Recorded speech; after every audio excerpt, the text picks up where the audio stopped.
مجالس ذکر کی برکات ہماری روحوں تک اترتی ہیں اور من کے میل دھوتی ہیں۔ حضور نے ارشاد فرمایا لکل شیء ثقالہ وثقالۃ القلوب ذکر اللہ، ہر شے کا زنگ کسی نہ کسی شے سے اترتا ہے، دل بھی زنگ آلود ہو جاتے ہیں۔ تو جب دل زنگ آلود ہو جائیں تو یہ اللہ تعالیٰ کے ذکر سے اترتے ہیں۔ ایک روایت میں آتا ہے دلوں کے زنگ تلاوت کلام مجید سے اترتے ہیں، اور وہ بھی اللہ تعالیٰ کا ذکر ہے، اور اس کا ذکر مختلف طریقوں سے کیا جائے اور اس کا نام مختلف انداز سے لیا جائے، یہ ساری وہ چیزیں ہیں جو دل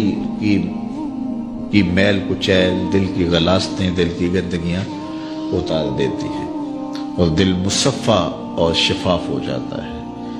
حضرات صوفیہ تو کہتے ہیں جب کوئی بندہ ایک مرتبہ کہتا ہے اللہ،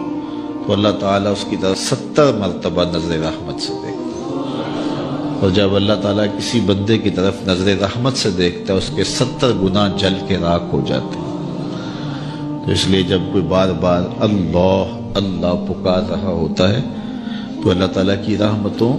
کے سائے میں آ جاتا ہے، اور جب ذکر کر رہے ہوں تو اس وقت مکمل یکسوئی کے ساتھ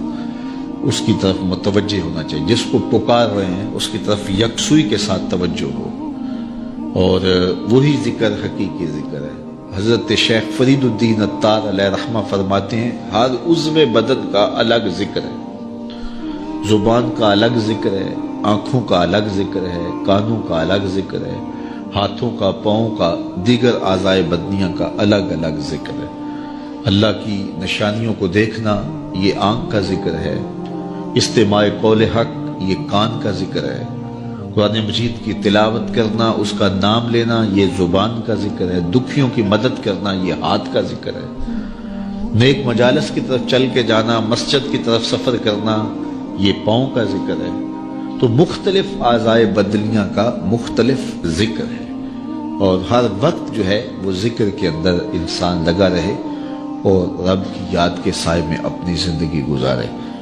یہ اس کی روح کی غذا ہے جو اسے باہم پہنچتی ہے، پھر اس کی روح مرتی نہیں ہے، اس کی روح جو ہے وہ شاد اور آباد رہتی ہے، بیمار نہیں پڑتی، روح کے اوپر زنگ نہیں چڑھتا، وہ پاکیزہ اور مطہر رہتی ہے۔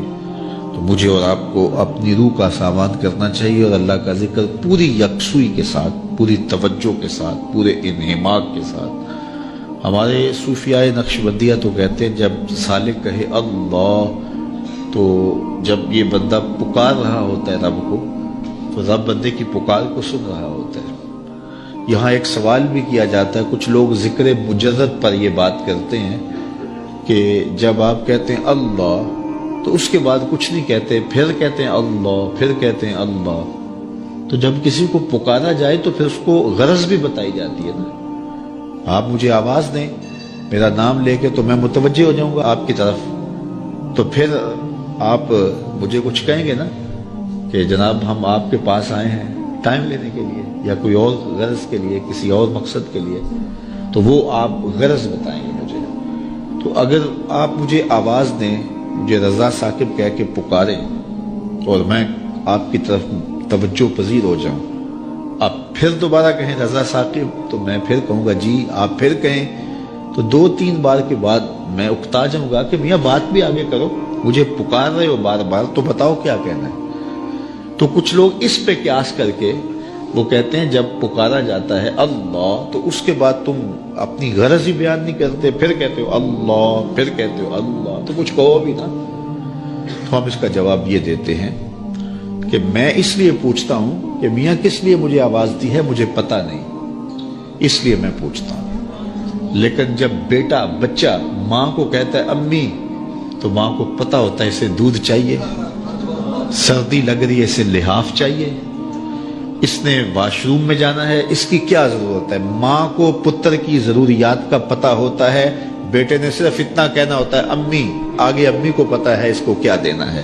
تو بندے کا رب کو پتہ ہے اس کو چاہیے کیا، بندہ کہتا ہے اللہ، رب کو پتہ ہے میرے بندے کو کیا چاہیے،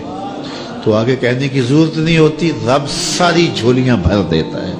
اور نظر رحمت سے نواز دیتا ہے۔ تو ہم ذکر میں اس کی توجہ مانگ رہے ہوتے ہیں،